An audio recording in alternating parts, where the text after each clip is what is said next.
Here we're going to create a very basic studio lighting setup in 3D Studio Max. And to get started, we want to create just a sort of rectangular solid object here on our base plane. We're going to do it 8 feet by 12 feet. We want to center that. And we're going to select this back edge. Actually, I'm going to show you why we're going to do what we're going to do. So if you hold Shift and click an edge, it lets you drag it up. So we're going to drag it up to 8 feet high. Now we're going to add a Turbo Smooth modifier. And what that's going to do is going to smooth this back edge. Now, what you may notice immediately is if you look here in our left view, this thing really starts coming off the ground a lot. Like, yeah, it's smoothing out, that's pretty nice, but if we have a model here that we're sort of rendering, it's going to start getting sort of eaten by this studio. So what we need to do is we need to come back in here and we need to have a line real close to this back. And what that's going to do is sort of tighten that up right there.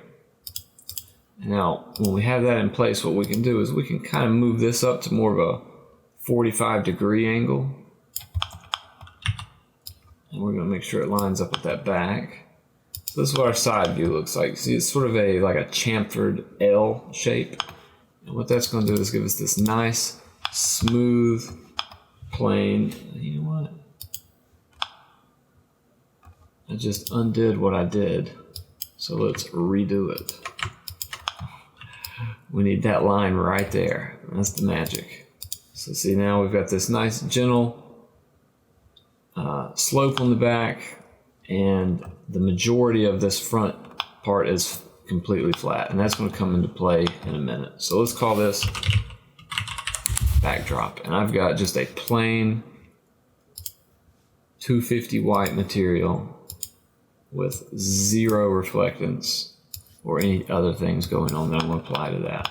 So the next step is we're going to import or merge a model that we can do some test rendering with. This is going to help us know sort of the scale that we're working with in our scene. So, you know, that's your normal like 30-inch high chair. So we're working with sort of a real world size studio setup here, something you might see in a studio where you'd go get a portrait taken, that kind of thing. You know, and that's not always the case. You can make them as big as you want to in 3D Studio Max because you don't have any limits.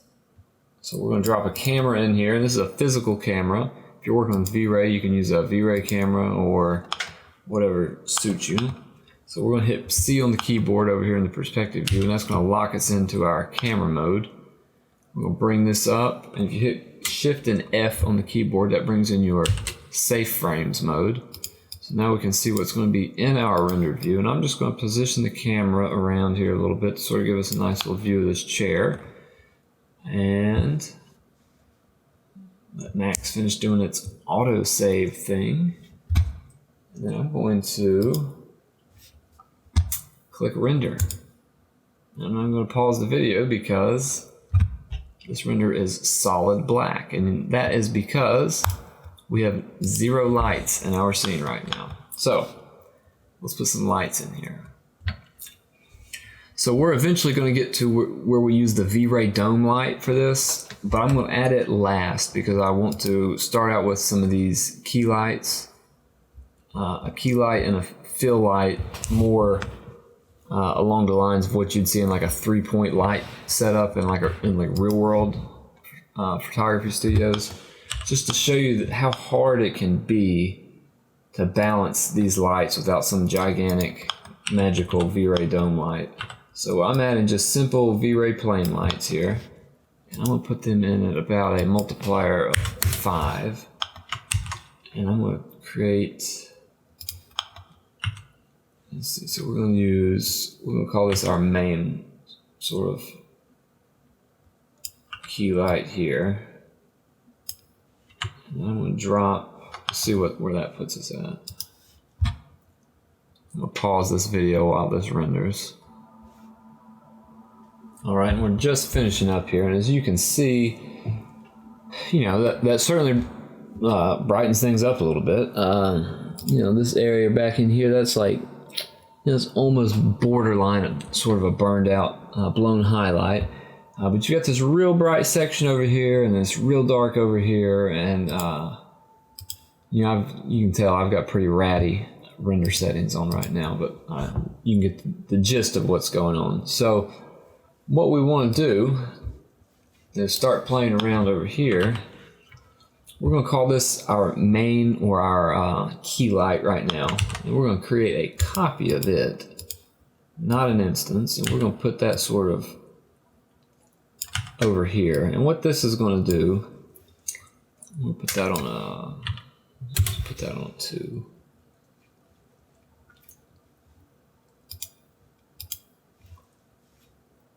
Is that's going to sort of try to get rid of some of the harshness of these shadows and kind of sort of fill in some of the darkness of our image. You know, that's probably why these things are called fill lights. So let's go ahead and render that again.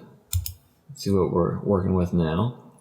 And you can see already it's going to be a lot better.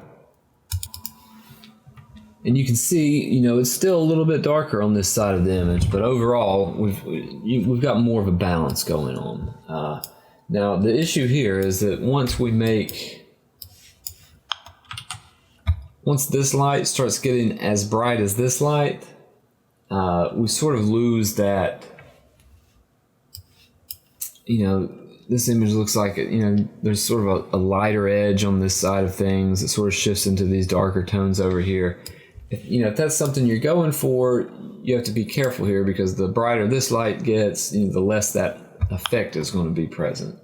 So the next step would be to add what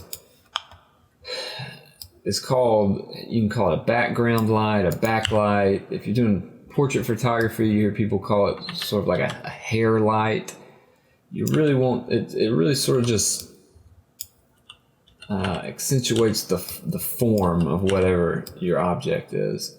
And, you know, I mean, ideally, you could probably just blast it straight from behind like that. But, you know, in the real world, you know, you can't just magically click a button and have a light be invisible to a camera. So it usually gets positioned off here, sort of at a back angle. And we're going to, you can catch a little bit of it right there, but you will pick it up a little bit. Switch over into local coordinate mode and just tilt that up a little bit, not too much. And we're going to back it out of the frame. So let's render that, and that's going to be... So these smaller lights you can make pretty dang bright because they're not going to contribute as much light to the scene. So let's put it at 10 and see what happens.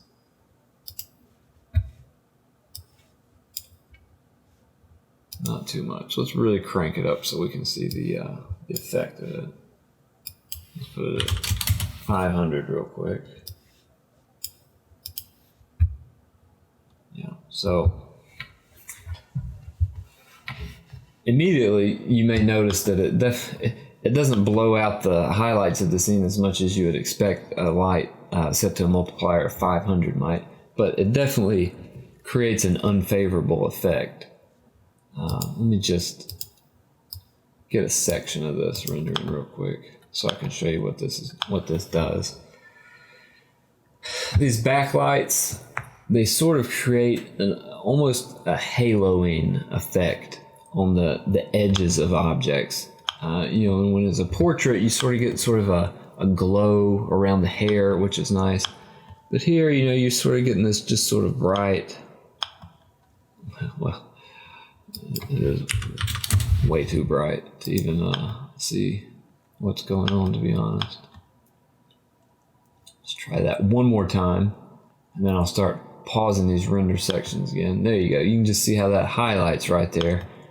Sort of creates a darker look on the foreground of the object and just creates this sort of, it really adds a little bit of drama. But, you know, that's not always something you want to go for. And as you can probably tell right now, we could spend half our day trying to balance these different lights out. So I'm gonna go ahead and let this render one time and show you what we're dealing with. All right, and we're just finishing up here, and you can see that this entire image is pretty much just overexposed, but you can see these sort of strong shadows that we're getting from that little backlight back there. So what I'm gonna do is I'm gonna crank this thing back all the way down to 35, but I'm also gonna use it as an opportunity to talk about some of these camera settings. So what I like to do is make sure I have a custom white balance. It's just a solid white because I handle all my sort of color correction usually in post and Photoshop. And now I really hate that these settings didn't come in as default. So when you create a new physical camera, this is typically going to be in like a 42 millimeter range here for focal length. When you zoom in, you kind of get that fisheye effect going in. Let me exaggerate this real quick. You know, it's like this super duper, just ultra wide sort of focal length. Like, you know, if you've ever been like real close to like the corner of a piece of furniture with a digital camera and taking a picture, you know, this is kind of what you get. So what you really want, and you can see that the edges of this model vertically, you know, they're skewed all over the place. You have to do all kinds of tilt correction to get that thing even remotely normal. So, you know, it's hard to tell a big difference here, but once you get into like rooms and have a lot of things going on, I find that somewhere between the 55 and the 68 range keeps things looking what I like to call catalog accurate. You know, it's the kind of stuff that you see in product catalogs and that kind of thing where, you know, they're using $8,000 lenses to make these things happen. Unfortunately, in 3D Studio Max, you just have to click a few buttons. I've got my aperture value set up here to 13. You know, that's going to affect your exposure a little bit, but that's also going to affect your depth of field once you start getting close. So if you can see here, crank that down to 3.5. It's not even going to show me the frame. Yeah, you can see that there.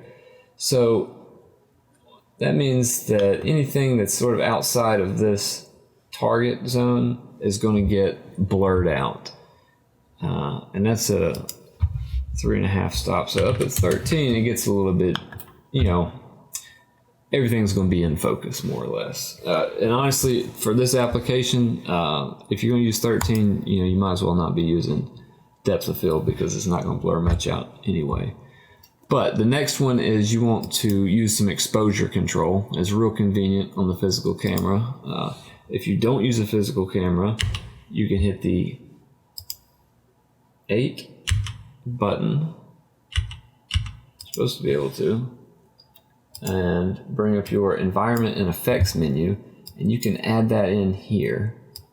And, you know, you can do V-Ray, you can do all sorts of things. But if you're using a physical camera, you can just do that right here. And I find that 8 is a good spot to start working with.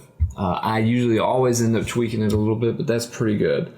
So we're gonna go ahead and render that one time and see what we're working with. Right, and you can see that this image is still definitely overexposed, but it's, you know, getting right there pretty close. The actual object, the chair, looks great. It's overexposed a little bit here on the front side, but not too bad. But you can see that we still have this nice gradual shift from brighter values to darker values as we shift from the light, from our key light to our fill light over here. And our little backlight back there is sort of casting, you can't really see it anymore, but it's still giving us a nice little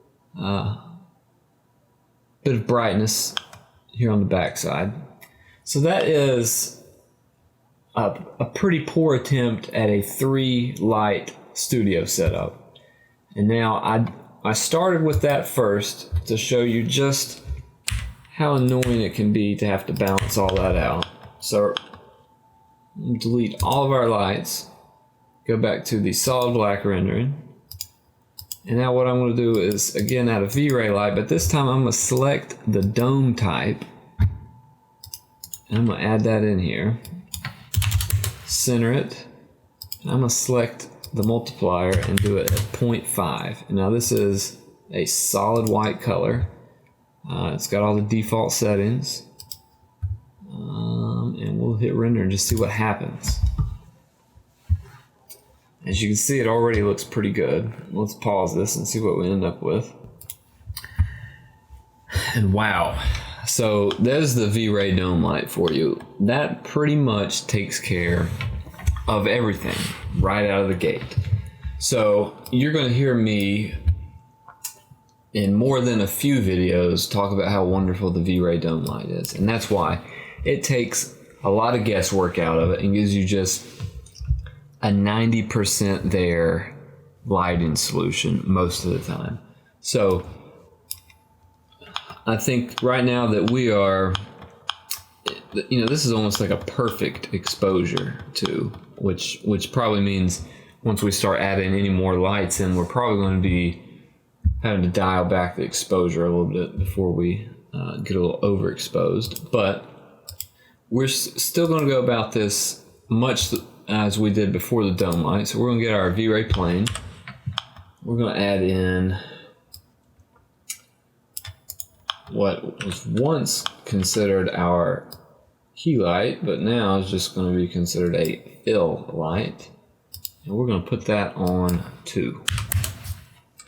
And we are going to create an instance of that light, rotate it by 180 degrees, and put it on the other side of our model.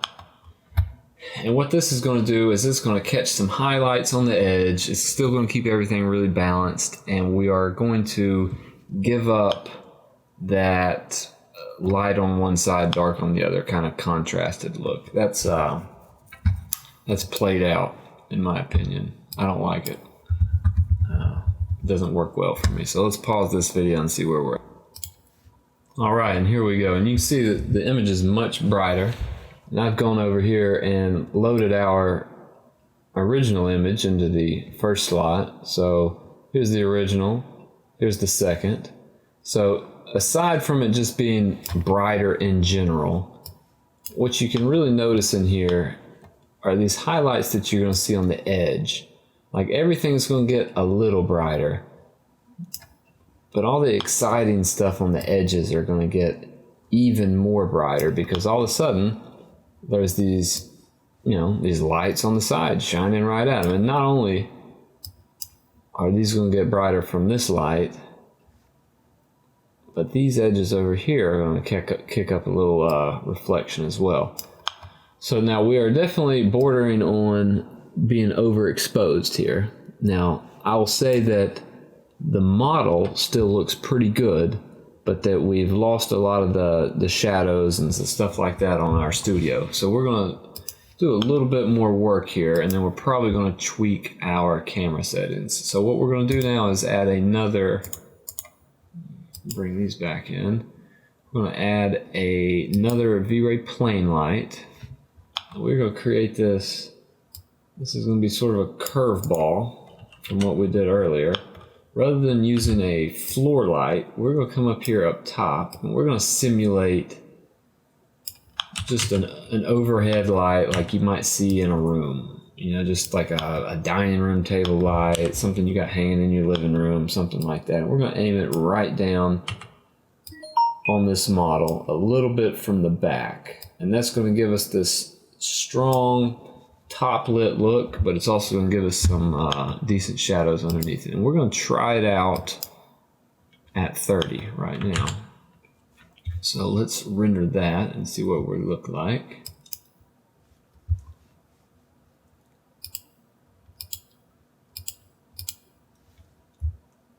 I'll pause the video so we don't have to watch these pixels render.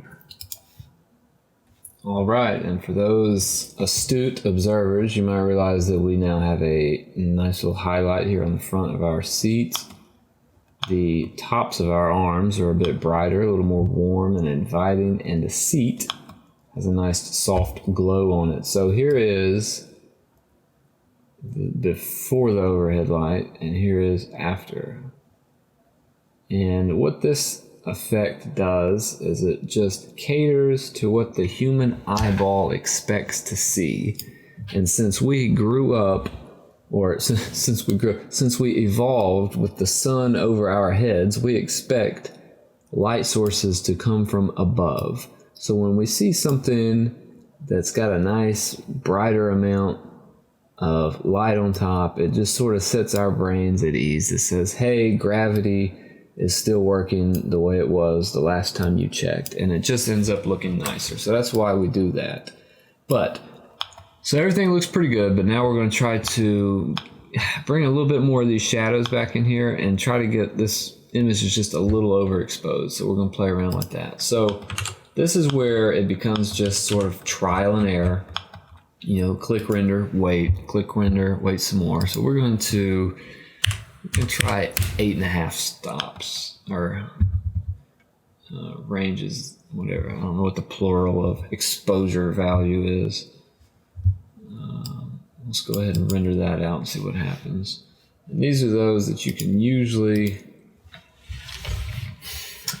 you know, if you've got a good graphics card, these are the times that I would recommend doing some real-time rendering, so you can just tap a setting and get some immediate feedback. You know, these settings are probably higher than they need to be, but I wanted to be able to zoom in and sort of look at some of these nooks and crannies. And B, I'm rendering at, you know, like I guess a 2K resolution image, which is a little probably excessive for test renderings. But I think that 8.5 for an exposure range is going to be good for us. Yep. That's looking nice enough. It's going to be the key word there. So this is going to give us what I like to call just a plain white background. That means that you can use these as product photography on e-com stores. Everything looks nice. You don't have to worry about breaking out the backgrounds and using PNG formats and having all these crazy large file sizes. You know, you can get away with 100K, 80K size images rather than, you know, like 3 meg files with transparency layers in them. And, you know, you still get this nice sort of shadow effect here. And if you work with 32-bit images, you know, you would have been good 4 steps ago, and you can just sort of bring these shadows back in Photoshop, leaving all this other stuff exposed out. So that is not usually a big thing to mess with. But that's just sort of a crash course, basic setup for studio lighting in 3D Studi Max. And we'll zoom back out here and just for a quick refresher, you know, the secret sauce is this Vray dome light in here. You know, that got us 90% of the way there. You want this nice smooth edge on your backdrop, or else you're going to catch all kinds of shadows. You know, these are debatable when you use a dome light. Like, I use them out of habit because I started doing these before Vray dome light was really a thing. If you want to add any kind of like fancy color accents in, you know, these are the kind of lights you want to do it with. And if you're in a studio and you don't have any other overhead lights, I like to throw in a few of these. You know, sometimes I use IES profiles to get some real gnarly shadowing down there. As a general rule, I use a solid white value for all my lights just because I do color corrections or color adjustments in Photoshop. But on occasion, when I'm feeling a little squirrely, I will come in here for these top lights and just kick them a little bit into the warm range. You know, nothing wild, but, you know, just to give a little yellow touch coming from above. And, you know, they turn out nice. And having these things at your disposal, just a good solid studio lighting setup that you can just merge into your scene real quick and do a couple test renderings, it saves hours and hours and hours. And if you're doing product photography, you know, like it can be a go-to solution. You come in here and you just render these things out. You know, you want to just rotate your model, you get all these different, you know, your different angles, that kind of thing. I mean, you can get a lot done with these. So I hope you learned something. Not a studio photographer, so please don't critique my poor uses of not only vocabulary as far as fill lights and backlights and main lights go, but also my personal theory on placement. I'm sure that there are some photographers that are going to inevitably see this video that will be shaking their heads, but let's not worry about them. This gets the job done. Thank you for watching.